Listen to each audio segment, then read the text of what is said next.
Right off the bat, three pieces of setup in this debate. Firstly, what does this policy reform actually look like? It looks like when the dictator doesn't have any followers in charge or isn't in control of a military coup. Therefore, even if they don't want to step back, in our world, they don't have the capacity to do harm anyways. Thus, almost always, when a dictator doesn't have power or doesn't have the power or the capacity to do harm is usually a net positive for its people in the long run. Secondly, when is this used? Note that this is a last resort scenario when the dictator is already actively losing in order to preserve their freedom. They'll continue to fight against those external forces so they have a chance of avoiding punishment. Those are usually the cases where you would voluntarily want to leave office. Finally, what does this look like? They might say, as opposition, that people like Hitler or historical presidents where people or dictators have killed millions of people, but we tell you that both teams probably don't have that much fiat in this debate to just say that we would stop this mass genocide things happening in the first place. So judging that all of these horrible things have already passed historically, we say as a prerequisite, you can't actually stop it. So at least we move on from which is at least we move on from this action. So even if in the short term it might be seen as immoral or counterintuitive, at least we say we win the long run in the trade-off. So I feel like long run definitely beats the short term loss and is probably much better for the country itself. And since we widen the scope towards the country as an actor, in the long run, we see this is so much more beneficial. I'll be proving this in my speech. Right off the bat, then, the first argument. But before I move on, is there any POIs? Okay, wonderful. Then, first argument, how we actually benefit making society. So right off the bat, a few pieces of premise towards this argument. Firstly, we tell you there's going to be a peaceful transition. We tell you we reduce civil conflict because in the short term, people might be angry, sure, but we're willing to bite the bullet that there might be things like riots, but at least what we actually do systematically and long-term effects are probably the most harmful towards a country. So at least on our side of the house, you're going to be more long-term, more stable political environment. Secondly, we redirect attention towards democracy. Because if a dictator steps out of power without any external forces, it probably isn't really a dictator at all. Because dictators prioritize wealth and power, so they probably won't step out of this power that they intuitively seek for. Therefore, we tell you that peace over retribution is overall a net positive. Finally, there's going to be better international relationships and there's going to be better stability for the country as an actor itself. Firstly, we tell you it improves diplomatic relationships because it facilitates better relations since you're already more likely to be friends with a country that is more stable and prioritizes peace over something that might have been authoritarian or dictatorship. Therefore, there's going to be better foreign investments because it benefits the entire country because you see that this country is a much better ally if it's more peaceful and prioritize peace over retribution. Why is this true then? Two layers. Firstly, when you grant amnesty to dictators, you can encourage other authoritarian leaders to step back as well. As a sub-impact, this considers peaceful transitions, like when Spain transitioned into a democracy, they choose negotiation rather than a violent repression. Secondly, we tell you that in the long run, people will forgive what happened, since when you prioritize retribution, you're going to cause much more violent uprisings. So at least on our side of the house, you don't scale this retribution ideology so much more worse. Secondly, then, there's going to be democracy transitions on our side of the house. Because when an authoritarian regime collapses, it's very intuitive to replace it with a new government, or else it'll probably turn into an anarchy. Thus, citizens are more politically active because they don't have the fear of punishments from a ruler. Therefore, there's going to be a better set democratic framework because once an authoritarian regime collapses, it's more or less likely that the people themselves will try to rule the country as a whole. Therefore, we tell you once a dictatorship country collapses, we tell you when we prioritize peace over retribution, it causes the country to turn democratic. Why is this true then? Firstly, on the constitutional government. There's going to be different electoral law changes. There's probably going to be different constitutional changes and independent changes, etc. So amnesty provides the political breathing room necessary for these like governments or reforms to actually take place. However, in opposition's world, we tell you in the comparison, opposition would more or less favor retribution, since if the authoritarian dictator did do so many bad things, then you're probably going to act in that thinking and justify whatever actions you do. Then we tell you if the end justifies the means, what it took to get there, we tell you what even justifies the end in the first place. Because if you're just going to act in that kind of thinking, thus more riots and protests would occur because you're always prioritizing revenge instead of peace and stability. Therefore, no government would develop afterwards, and all I see really in opposition toward would most likely turn into an anarchy. Second layer then on how there's going to be better international relationships and better international stability. So a couple layers, sub-layers to why this is true. Firstly, there's going to be better foreign investors. So for example, because Trump was acting very irrationally, foreign investments basically plummeted because and thus the US economy majorly failed because they took a very Vance isolationist policy. Thus, foreign investors, when you prioritize peace and more stability, thus people are more likely to be incentivized to ally with you, and thus feel things like foreign investors would build up the economy and thus better develop these kinds of vulnerable countries in the first place. Secondly, even if that's not true, we tell you at the bare minimum, there's going to be better international aid because no one would probably help North Korea since all their actions don't really have a net positive major ramifications. Therefore, peaceful transitions facilitate support, facilitates aid from other countries because of increased trust, which will also be proven as a mechanism in our second argument. Therefore, it's going to be very crucial for post-authoritarian regimes or countries to actually benefit off of this because these are the main actors that are probably going to try to benefit. Therefore, when there's international relationships and stability that is given on our side of the house, you not only attract foreign investors, you also attract more international aid, international funds to help develop your country, which is really good when rebuilding from a post-authoritarian government. What is the impact of this? We benefit the country not just internationally, but also domestically. If you retaliate someone who doesn't actually have the capacity to do harm, that isn't only co-ops its principle, it also gains public trust because there's going to be long-term success if you prioritize peace and willingly give them immunity for the rest of their lives. Why is this so good then? Because when you prioritize peace rather than retribution or misjustification, you reduce not only civil conflict in the long run, it also creates a dictatorship country to later turn into a democratic country, which we tell you is much more stable when developing from developing these countries that would have probably been very, very poor for the majority of its citizens since the ruler prioritized all its power, all its wealth. Therefore, the country would much rather be better in our world of the South, on our side of this house. Very proud. On top of my speech, I want to call out their unfair characterization because by the fact that they are still in office, it means that they have the capacity to commit as much damage as they can before they leave office.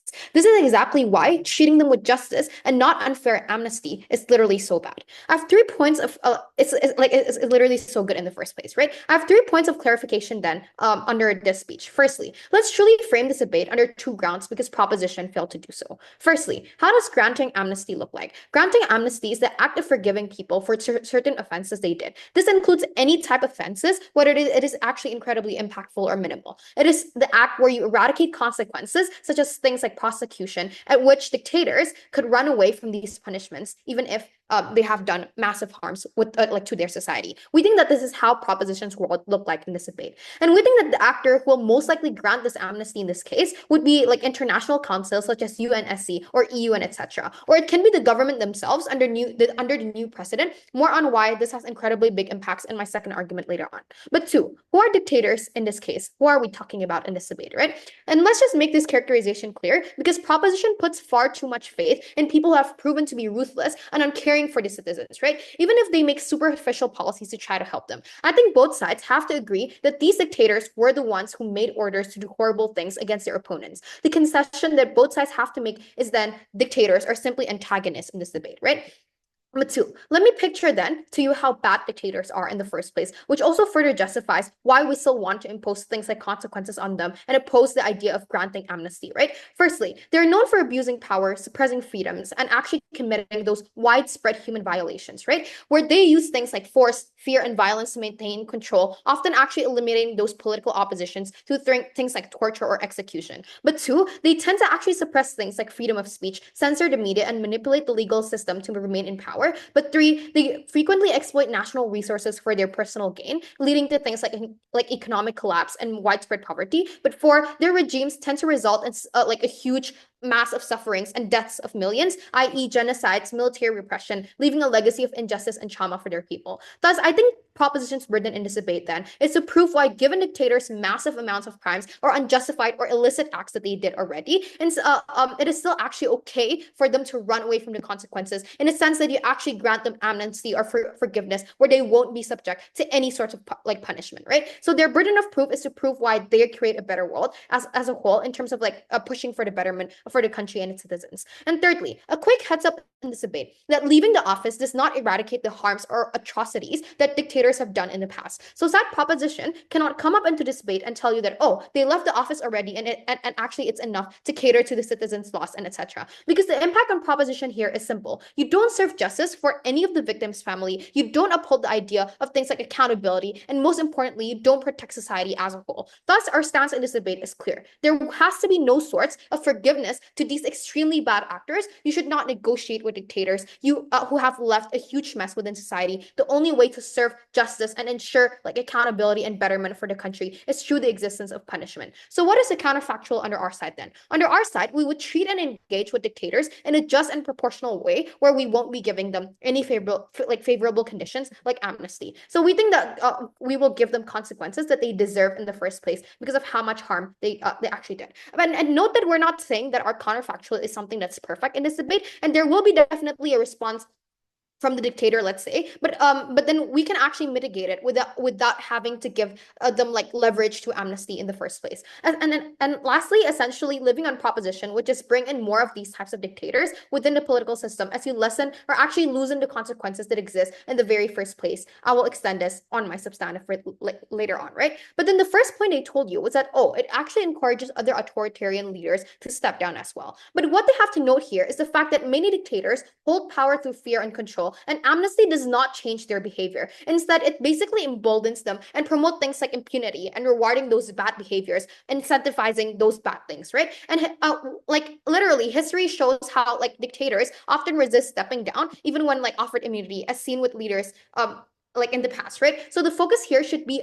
rather on things like justice and accountability, which I'll literally prove to you right in my arguments. First argument then about how, in principle, it is simply unjustified to give amnesty even if they end up leaving office. So the context here is simple, right? We give you a list of unlawful and illicit acts that dictators commit in the first place. Thus, we think that dictators must not be given any sort of amnesty for doing the bare moral minimum. Three layers of analysis under this argument. Firstly, on the basis of accountability, right, which is simply a crucial pillar when it comes to achieving justice. Why do we actually achieve accountability on our side then? Because of how we still stick to the proportional way of deterring individuals under our side, right? We ensured that they would actually face those punishment that they deserve in the get-go to actually make them feel the pain that cost to the majority of the people within society. I'll take you later. Essentially, through sticking with these consequences, we're actually able to hold these dictators accountable for what they did. And why do we think ensuring accountability is something crucial in this debate, right? Firstly, this would disincentivize future abuses or power or any types of dictators holding power within the nation through proper deterrence. The logic here is simple, right? If you were to implement consequences like prosecution to these dictators, you would instill fear to them, which disincentivizes these harmful acts in the first place. On side proposition, there is this high likelihood that future presidents are going to recommit what these dictators do, even if it might not be as bad as what dictators do. We think that side proposition still opens more room or vacuum for these types of things like abuse of power to exist because of lack of deterrence and accountability. We think that the long-term impact then of the world is on their side is simply extremely bad, where like there would be more like encouragement for these types of bad things to happen. But two, the consensus in this debate is that dictators are incredibly powerful actors that are hard to control, right? We tell you that because of the massive amounts of power they hold in the first place, there has to be incentive to try to limit it, right? In this case, we would impose those consequences to limit that power. On proposition, even if they end up leaving office and whatnot, they would still think they have the power within them, which could actually make them quote unquote dominant in society, because you don't necessarily do anything to try to stop them from doing those illicit acts in the first place. But two, how do we then garner and achieve justice under our side, and why is it something crucial, right? We think that accountability the main crux to achieve justice is literally already almost 70 minutes. We think that justice is crucial for victims in the first place because they're the most vulnerable actors in this debate, and we actually acknowledge their sufferings. And at the end of the day, that if you don't take accountability or justice into account, you would just make people or society as a whole lose trust within these institutions that is actually needed more than ever to gain back society after what those dictators have do in the first place, right? So, Judge, this simply proves how even if they already leave office, there will be a much greater harm on side proposition, and which we simply don't want under on our side. Right? With all those reasons, then I'm incredibly proud to main push that comes from opposition side is the fact that they literally it's just principally unjust to let these dictators go. I can deal with this very simply then by saying that your counterfactual basically means that you confront this dictator who already knows he's going to lose to some extent, right? So when you confront this dictator, you need to send out armies, you need to send out tanks, right? What this means is you have immense bloodshed, meaning that you create even more monstrosity on your side of the house because you've literally given up the option to offer amnesty and save these millions of innocent civilians that come from like the result of being collateral damage for a war, right? That is the counterfactual that you have to defend, and we just don't think that they've engaged with this enough. In my speech today, 4 layers of rebuttal, and then I'll be giving my argument on increased trust and how this is actually better on our side of the house. First layer, then, when they talk about like how these dictators can do as much as they want, we think this is equal on your side, but it's even worse because at least on our side, amnesty is a last resort, as we clearly characterized to in our first speaker. That is to say, we only offer amnesty when you're certain that the dictator is going to lose, and conditionally. The benefit from this then is that you're able to stop things before they get horrible, which is when dictators lash out because is that you are aware that it is a last resort. Therefore, the dictator doesn't really have any other choice than to take this amnesty and go. Obviously, this amnesty is conditional, right? We're not just going to offer these dictators amnesty and then leave it hanging in the air for maybe three whole days or something. We're going to give them maybe like a very short period of time to consider it, meaning that this is a now or never offer because now they know that at least I'm caught, I have to give up right now. Therefore, you don't engage with them in any necessary like bloodshed, which we just don't think is like even justifiable on opposition side. Just for saying that principally they've done so much, you're going to now kill more people. It just doesn't make sense to me. Secondly, though, when they talk about framing, right, they tell us that we didn't really set up the debate properly, then proceed to read out the info slide. Okay, I think that the only substantive material that they ever give us in their setup is the fact that dictators are really powerful. Yeah, that's why when they feel trapped, they're more likely to like lash out, right? So when you give them one last opinion, when you give them one last choice, hey, if you take this or you don't take this, if you take this, then you're going to like be fine. If you don't take this, we're going out full on war on you. That is when you're actually able to achieve change. Thirdly, though, on their counterfactual, I think it's very interesting that they bring up the principle of justice here because you literally had the choice as this government, right? So what does it mean when you don't take this choice and you basically fight against this government because you want something to have a democracy, right? So basically what happens is the fact that you cause bloodshed and it's just completely unnecessary. Engaging with their argument then on why it's principally a just, their only justification for this is that you've done stuff and that cronyism is still possible. I think that like here we tell you that like we prosecute other members of the government. That is to say, we prosecute everybody else except the dictator because they still played a part in this role, right? The dictator had the main ideology. Yeah, but then like the members of the government also were responsible for this, which we think still to some extent mitigates their impacts on like why this is principally unjust. Note that this is their singular contribution in this debate, other than to say that you've done stuff, therefore you deserve punishment. We think that you already inflict punishment on these dictators by leaving them away from their power, taking away their power. You thus rehabilitate their possibility to do any more damage. Because when the dictator causes more damage, it means that you deserve more stuff, but now you just don't have any control over the dictator. Before I move on to my argument on increased trust, I'll take a POI. Yeah, on your side, you simply further encourage encourage future presidents to do anything they want, such as abuse of power, because of how you don't take like a deterrence into account on your side. Yeah, so we actually explained in our first speech why we're likely to replace this with a democracy, which we don't really understand the precedent point to. Because, like, if you offer them amnesty, obviously they're going to take it because they feel trapped. I don't really understand this POI. Moving on, then, there's three key layers here. Firstly, why do you lose trust on your side of the house? Secondly, what is the comparative on our side of the house? And thirdly, why is this so important? And why do you need more chances of cooperation? Firstly, then, regardless, why do you have like lose trust? Why do you lose trust on your side of the house. Regardless of whether it's a dictatorship or not, we think that people to some extent identify with their government solely because they are affected and they're from the same country. Secondly, it's all they have known for the majority of their lives, which means that they are far more likely to trust this government for a pure reason that they are the government, they are the authority. Thus, they are desensitized in the way that they are normally internalize the structure of the government and the horrendous things that this government does, right? Thirdly, it's because of the fact that this dictatorship often has propaganda to keep people in check. Narratives such as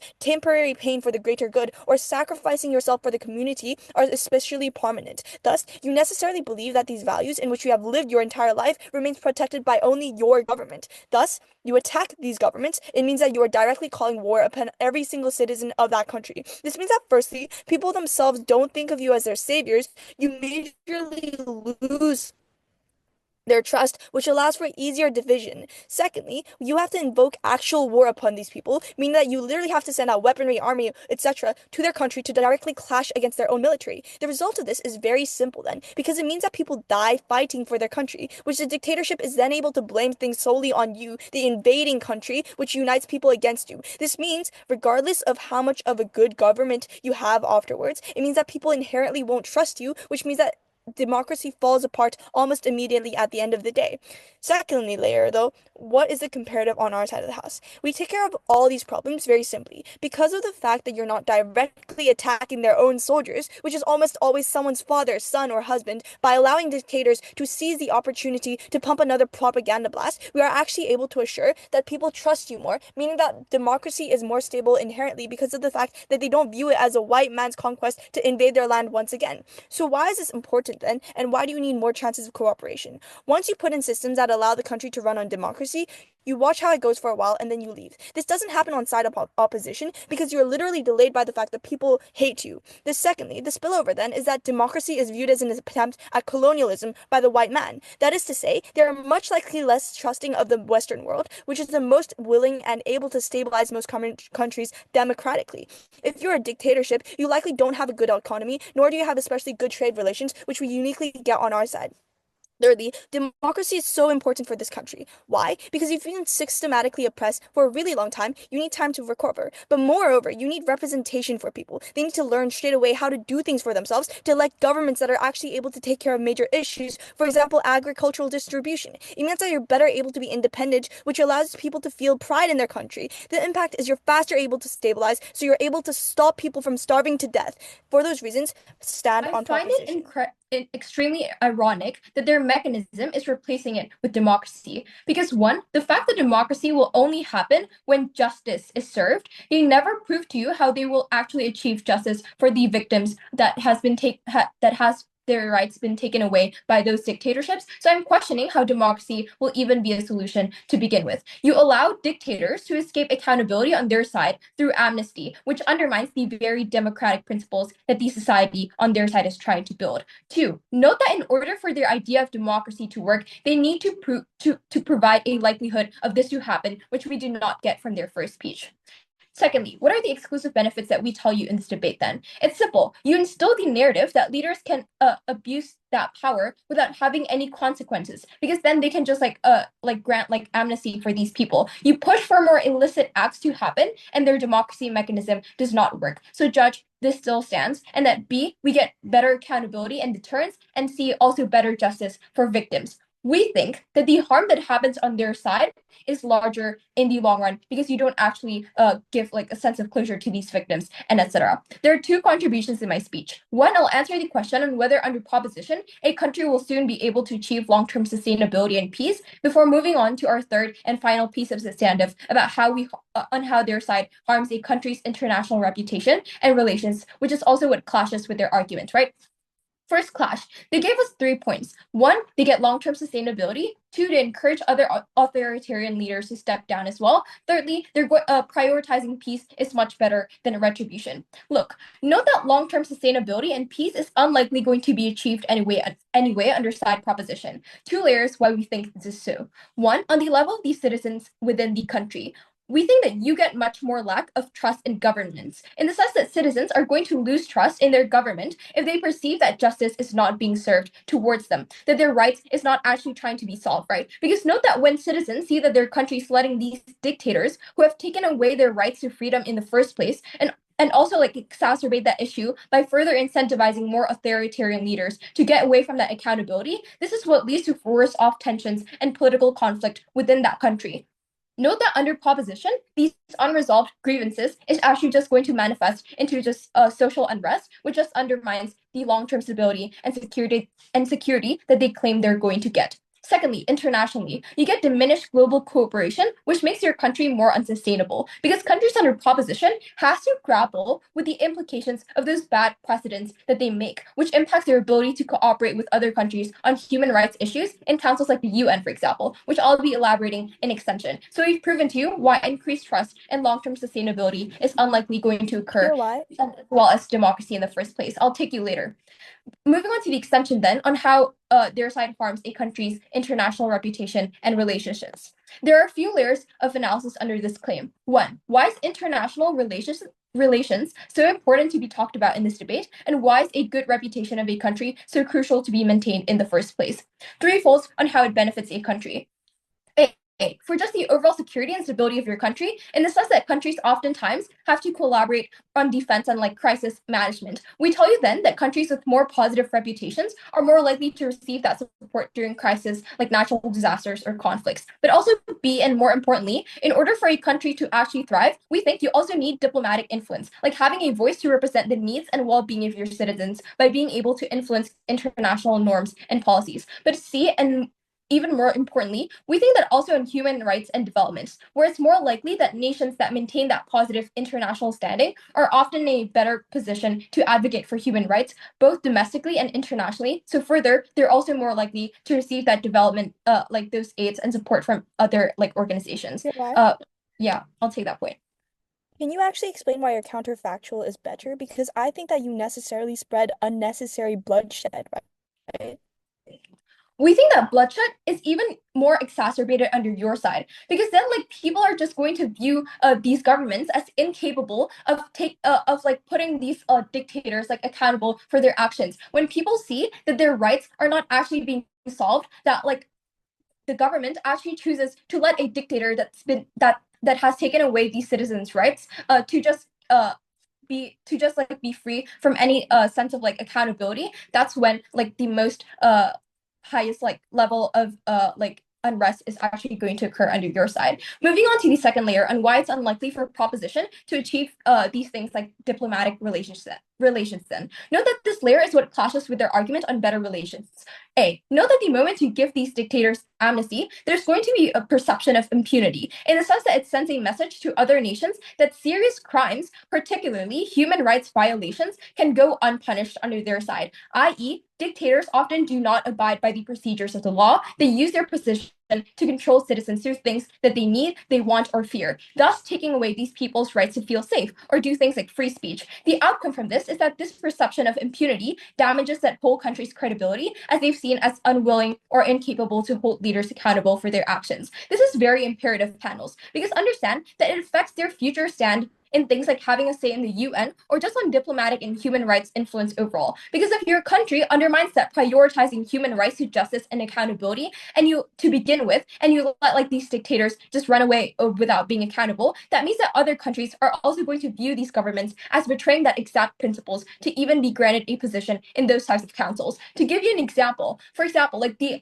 in Chile, like the General Augusto Pinochet, he led a military like regime that committed severe human rights violations and then executed and tortured those thousands of people. But then the government still granted that amnesty for these political crimes. The direct harm is that like the parallel that you can get from this is that Chile like drew so much criticism from various international bodies, including the United Nations, and therefore many countries also even distanced themselves from Chile because of that amnesty. It not only damaged that government's reputation, but also strained its relationships with other countries that caused them to be able to even improve their country's human rights in the future to begin with under your side. So they actually don't achieve any like sort of improvement on like human rights issues, right? But then B, also on trust, because of this, Note that in the long run, countries inside proposition are also going to lose that reputation, and thus more people are actually going to not trust these countries that grant amnesty, which prevents them from even having a say in improving their human rights and whatnot. Because like if they let these dictators just go away without accountability, that goes against the very principles of those human rights, and therefore Imagine if we could have stopped Gaddafi. Imagine if we could have stopped Saddam Hussein. Imagine if we could have stopped Mugabe from continuing the ongoing war in their countries by incentivizing them to stop down during their reigns as dictators. We could have stopped the civil war in Libya in 2011. We could have stopped the cultural division and political division that still could like sort of mars Iraq to this day. And we could have stopped the military coup in Zimbabwe of 2017, right? The reason all these dictators stuck to their guns to the very end, the reason all these problems have been so exacerbated in these countries is because these dictators stuck to their guns because they were worried of the consequences that would happen once they were captured by those other countries. Quite literally, Saddam Hussein would rather be put in a spider hole than be caught by the US military, right? He would rather put himself through the worst conditions possible because that's how scared these dictators are of being caught by the US military and being punished off of that, right? That is why we necessarily give these dictators the incentive they need to step down and stop ongoing conflict from getting even worse.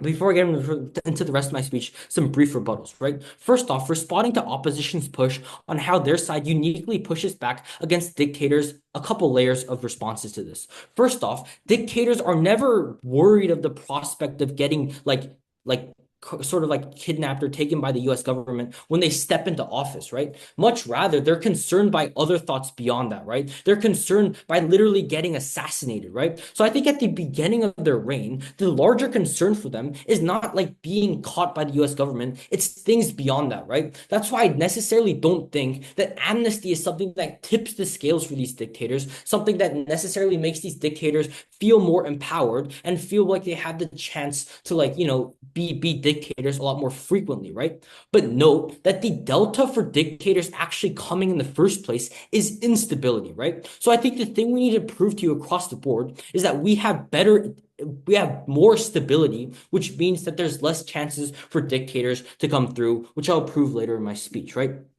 Okay, but on to their point on how you can't form democracies, right?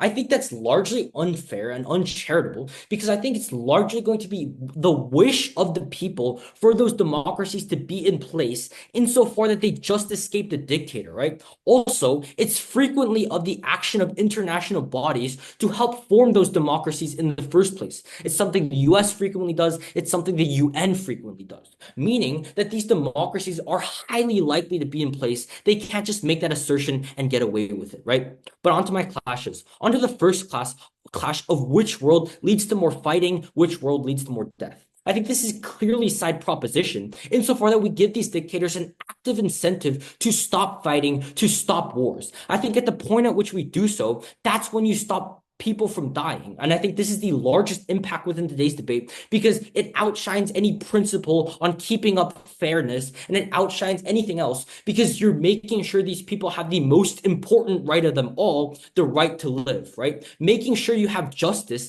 doesn't mean anything if a lot of you are dead, right?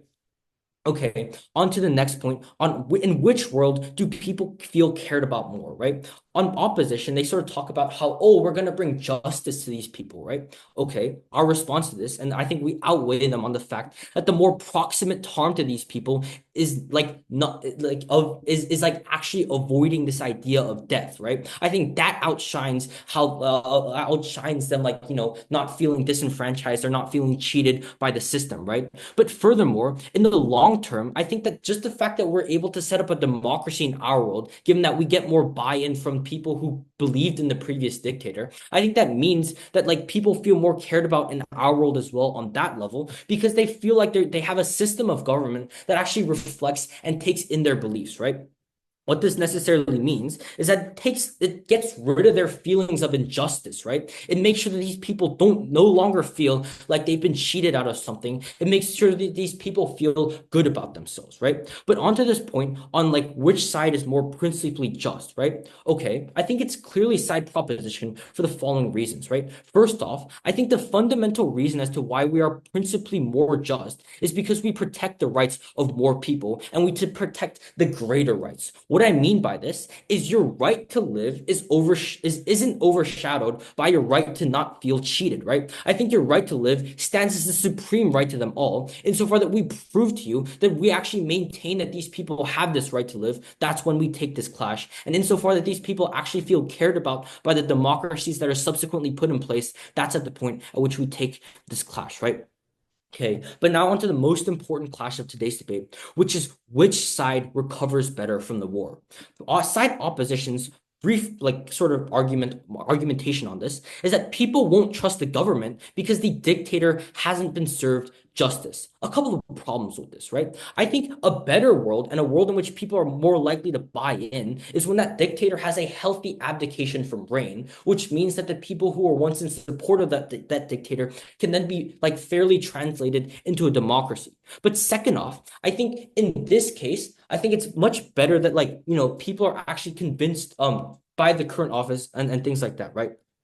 Weighing this against what we said, we told you that in the long term, it means that we have a better democracy that is subsequently put in place, which will be accepted by the people, meaning that it ensures long-term stability within the country, right? Because we make sure that there's buy-in from all people, insofar that's a healthy abdication from reign, insofar that there's no more fighting that took place, insofar that the political divide doesn't get any worse, right? Meaning we uniquely have this benefit of an actually good democracy, right? But let me expand this impact a little bit bigger and tell you that like in our world, we uniquely make sure that the average individual within that country has a better relationship with bodies like the UN. The reason for this is that if the UN is viewed as the system or the organization that took away their previous leader, that means that a lot of the people will be inherently against them, right? Insofar that in our world, we're able to make sure this is a healthy abdication. This means that the people are going to be more receptive of care from the UN, which means their country is going to be en masse better because they get more care, right? But also by punishing other cronies, it makes it clear that people will be punished, meaning that many people will not become dictators themselves, right? Okay, this is debate winning on multiple reasons. First off, it addresses Op's point on how we create more dictators. Why? Because there's no longer suffering across the board, meaning there's no more chance for people to usurp power because suffering is what breeds the dictators to take office. But we also make sure that people en masse live better lives because they have a better system of government in place. They have better economic policies, meaning that they can make more money at the end of the day, meaning they can live better lives. Very, very proud to propose. Thank you very much. When Hosni Mubarak voluntarily left office in the wake of the Arab Spring protests, I don't think this in the slightest appeased people's grievances. I don't think it in the slightest undid any of the decades of political repression, arrests, and fear that people had to live under. I think by virtue of the fact that the majority of the population wanted justice to be served, they did not want amnesty. I think that must be the government's priority. It must be international organizations' priority, like when dealing with dictators. Not granting amnesty points and not granting amnesty just to win brownie points from dictator and from like the future governments. I think when the second speaker tries to walk back on their model and say that on their side, other members of government are going to be prosecuted because they're also culpable. I think this begs the question as to why then the actual like head of state who has committed the most crime, who has actually been the cause of like these orders being given and like all these atrocities being committed, I don't see why then you should only prosecute these like other members of government instead of the actual like dictator who is behind it all. I think this is like a very like weak assertion. And I think it's not possible for people to just move on, just forgive and forget, to reconcile and work towards a new future so easily. Because I think peace cannot come before due retribution. I think civilians have a far larger role to play here, far larger priority than proposition has given credit for. I think just because the suffering that they have like experienced happened before the amnesty doesn't mean that the suffering is any less important. Now, before I move on to my like clashes, just want to clarify like one thing that the proposition said. but how they're going to be desensitized because of like the government they've grown up with, because they're going to, and because of that, they're going to side with that government and they're not going to like the intervention on our side. But I think that the white man savior complex argument is going to be symmetrical, it's going to exist on their side as well, and it's going to be far worse because we say that when there are just as many people who are harmed by the current like dictatorship, who've had a family member killed or forced into the military or forced into prison, I think the moment the international community concedes, they go like quote unquote soft on that dictator, they allow them to have amnesty and to get away with these crimes and to just force people to pick up the pieces on their own. I think this is the moment that people are actually going to are actually going to speak out. They're not going to accept this. They're not actually going to accept like this amnesty. Having said that, 3 contributions in my speech. Firstly, I'll answer the question on whether there's like any actual justification to granting amnesty to dictators if the ends actually do justify the means. Secondly, I'll also deal with the issue of the tangible harms, the short and long-term impacts that this has on different actors in this debate, and I'll also be giving weighings like integrated throughout. Firstly, then, on the justification and the principles. I think their principal justifications for amnesty are minimal, and the extent of the rebuttal against ours is that people do not care about the past, and like we can forget it as long as they're not in immediate harm. And this is very bad because when it comes to something as ethically fraught as amnesty, you need to have a very strong justification to giving it, more than just more than just like assertions about like how democracy is going to be better on their side. So what did they tell you? What did they say about our case? They told you that we prioritize revenge. This is bad because it's not actually what people want. But I think we've already explained to you that accountability is far more complex than just revenge against dictators. I think revenge is not a prerequisite. It's not something that we're like primarily fighting for. But what we want is for the entire population of this country to feel safe in their own homes, to feel like they actually want to live in this world because it's just because they know that they can actually get accountability from from their own government. I think that like even if Proposition's model operates in a vacuum where this legacy isn't carried on by future heads of state, I think this is still unjust, it's still morally reprehensible. And on our side, we're the only one that actually puts citizens and vulnerable actors in this debate at the forefront. We actually like deal with their needs now and their needs in the future. But how do we deal with their needs in the future? And this brings me on to my second clash, which is on pragmatics. Because sure, we're going to like accept that maybe we can't be reasonable and act on the basis of international law when it comes to dictatorship. Well, we're going to tell you how our side can actually still lead to the most sustainable development and actually lead to like the least amount of people being hurt.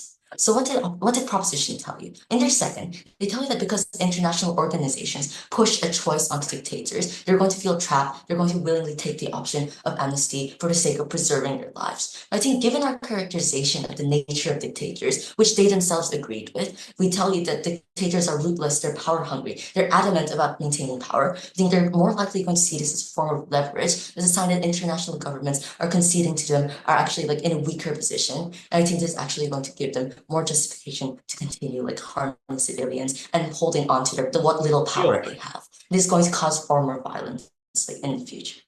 And they also told you that on our side, we have no option but to use violent means. This is their largest issue with our counterfactual. They also gave us a PO on this. But the problem with this is that this is a binary. I think in real life, like there are many cases where it's actually possible to have a peaceful democratic transition while still preserving rights. For example, I think setting up the Truth and Reconciliation Commission in South Africa, for example, it didn't grant any of the perpetrators of apartheid any sort of amnesty or forgiveness. It didn't resort, but it didn't resort to sending tanks in troops. It didn't resort to killing a massive amount of people. I think South Africa is now a very incredibly democratic country, and they didn't have to go through all of that bloodshed.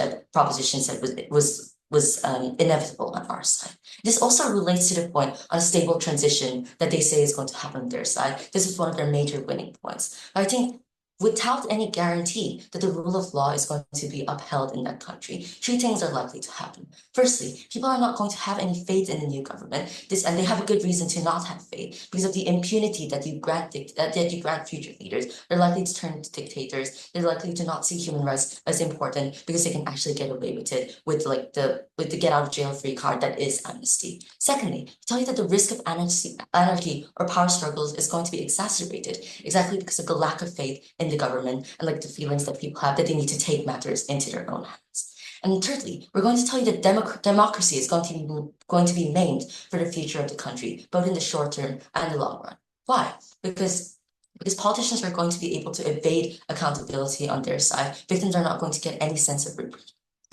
reprieve, and like people are still and these politicians are going to continue with this like behavior that like has been justified by international organizations. Having said that, moving on to the international response and how this is actually going to play out on either side. They tell you that when foreign investors prefer peace, I think it's a very assertive way to justify the amnesty on their side. Why? Because I think even in their very, very best case, say that nobody in the country actually has qualms with an amnesty. Sure, they accept what has happened in the past. They just want to build like a better future. I think it's going to be other countries who have strong human rights, of course, who have very important positions when it comes to like trade and economic growth. They hold these human rights to high esteem. I think they're going to take this very seriously. This country is going to lose credibility in the eyes of these countries. It's going to be incredibly bad for development. I think a world in which this kind of behavior can be excused in any way does not pave the way for political freedom, does not pave the way for economic growth or justice for citizens. You must Speech, let me point out some strategic mistakes in this round. Firstly, they told you that ensuring justice doesn't mean anything if these people are going to be dead anyways. But note that, Judge, this just simply shows how they lack a nuanced view about how justice works or the idea of accountability as a whole. Because one, justice is not only about the past, but the future. We think that the purpose of serving justice is the fact that we would prevent things like future abuses from happening. But for this to happen, there needs to be a strong priority for the rule of law in the first place, which they lack under their side. But two, justice would still happen for the family under our side anyways, because we give them a sense of recovery and closure through the fact that they have already lost a family member, let's say. But two, under they talk about how there would be like more stability and whatnot. But note that less dictators to come true. Note that you still can't get stability under their side, because even if their side's countries become more democratic, once all those authoritarian leaders step down, more people are actually going to protest in that democracy, and less peace is actually achieved at the end of the day, which directly clashes with their whole argument about peace and whatnot. Moving on to the first clash then on international relations and like things like reputation. What did we tell you under this clash? We tell you that one, we under our side, we take accountability, justice, and deterrence into account, where it would actually ensure a better reputation for the country as a whole, in a sense that when you live under proposition, you get this diminished global cooperation, which makes your country more unsustainable, because countries under proposition has to actually grapple with these implications of those bad precedents. But two, we think that accountability and reputation is better maintained under our side as a whole. But what did they tell you in this debate? They firstly told you that one, they protect the greater rights of people, where people maintain these people's like rights to live, right? But note that under our side, we've explained in third substantive that exactly because you let these dictators who have taken away people's rights to walk away without any form of accountability, you lose this reputation in councils that allow you to play in a role in human rights policies, right? Which trickles down to the fact that under their side, a country can't even fix their human rights issue when their bad precedent prevents them from achieving those things to begin with, right? But two, their side tells you that, oh, they recover better from like things like war, right? But note that you cannot achieve closure nor recovery in the first place because of the fact that you allow all those dictators to be immune from any form of like prosecutions. We've explained this in first, where you don't have things like justice or accountability guaranteed under their side, and which is something important for things like recovery from war, right? Why didn't we have better recovery under our side? Because one, we're actually able to garner distrust in government institutions, because at the end of the day, both sides have to concede to the fact that there is this urgency to gain back people's trust, as people already lose trust with these dictators in power in the first place. And like under our side, we also ensure like the deterrence for wrong and unlawful, like these like immoral actors or people within institutions, showing how we actually care about like citizens' well-being as a whole, and this is and like the well-being of society, right? On proposition, you get much more lack of trust in governments, where citizens are going to lose trust in their government systems if they perceive that justice is not even being served in the first place, when this is something that's actually supposed to be a fundamental human right, right? Because note that when citizens see that their country is letting these dictators who have taken away their rights to freedom and also exacerbate that issue by further incentivizing more authoritarian leaders to get away from that accountability, right? This then leads to like worse tensions that and like things like political conflicts to actually like manifest within that certain society. This would then lead to those unresolved grievances manifesting into things like social unrest, which obviously undermines that long-term stability and sustainability that they're trying to prove in this whole debate, right? But this also further extends to the idea that the moment you like pass or resort into like things like democratic systems on their side, it would simply not work or actually like work smoothly, in a sense that people already lose trust under their side, right? So judge they never simply engage on the idea of trust. So we think the likelihood of their democracy argument or their point on that is simply low in the first place, right? But then thirdly, on the point of better democracy, we think that like we tell you that one democracy as a whole is all about upholding the rule of law. You don't get this if you actually grant amnesty, but two, you don't get justice. Thus, democracy is something unlikely to begin with. But thirdly, without accountability, it is harder to actually transition or have any type of development within society. With all those reasons, then I'm incredibly proud to propose. There's so many things I want to cover in this debate. Right off the bat, the big picture of this debate is basically, should a dictator have a last stand or surrender in the hands of peace? I'll be structuring this reply speech right off the bat with a few strategic mistakes made by opposition very early and very late in their response to speakers. Right off the bat, their only push in this course of this debate is a principle on accountability, which they claim is far more complex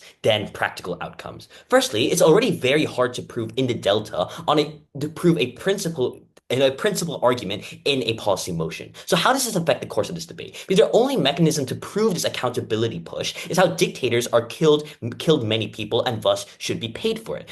But like our first speaker initially illustrated, you don't have fiat to change this with or without amnesty. Thus, this mechanism is largely contested out of this debate. So what is the floating impact that still remains in this debate? Because they say that there's going to be less accountability. But okay, if an 80-year-old dictator dies of old age, the younger generations decades later probably won't care. And their whip speaker actually concedes this indirectly by saying we have direct democratic transition as well. Thus, all these co-opted benefits and harms are symmetrical on the benefits on our side of the house are symmetrical to ours. That literally doesn't make sense, since your two constructive speakers literally framed that it's going to be revenge driven and how it's justified, thus to prosecute this person. Then that means that this was largely uncontested by we saying that we only exclusively have democratic transitions. Thus, since it was not engaged to, your first two speakers agreed with this idea, but then your whip suddenly concedes this. Finally, they co-opt most of our benefits, which I don't see is really beneficial. I'll be proving this in my reply speech. First, two ideas then. First, on the country itself in terms of practical development. Because if the dictator has their last stand in the course of opposition, then people will literally die. Our illustrated whip said this so that it outshines accountability on all weighing metrics. Why? Because the practical costs are literally lives at stakes. You can't develop a society if a gang of furious, revenge-driven 60-year-old citizens want revenge on an already dead dictator. Thus, you can't develop a society in terms of practical development if the weighing metric you solely give an opposition is that later on, people will still be angered at an already dead dictator. We prove to you in the long term, nobody would actually care once the dictator has been amnestied because he's probably very old. And even if he's not, later on, he'd probably die of old age. So you can't expect a bunch of 60-year-old gang members, 60-year-old citizens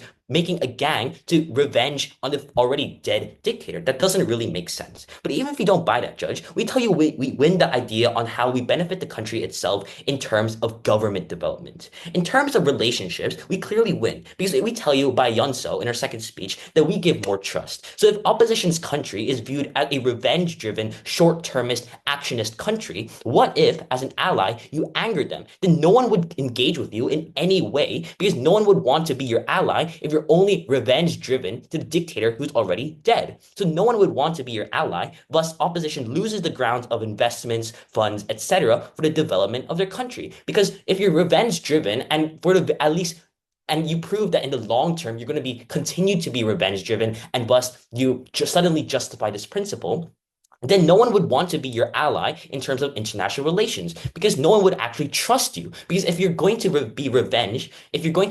take revenge on a dead authoritarian leader, then everyone would think that you're so irrational and you're so revenge-driven that is blinded by your actions that you take. So no one would want to be your ally because you're so irrational. Thus, at least in opposition's world, in the grounds of countries' development practically and in terms of government relationships, they literally fall the grounds of this debate. Long-term clearly beats short-term revenge. You know the reason we think this team has lost is because they're not winning on any metrics of this debate. Very proud to propose.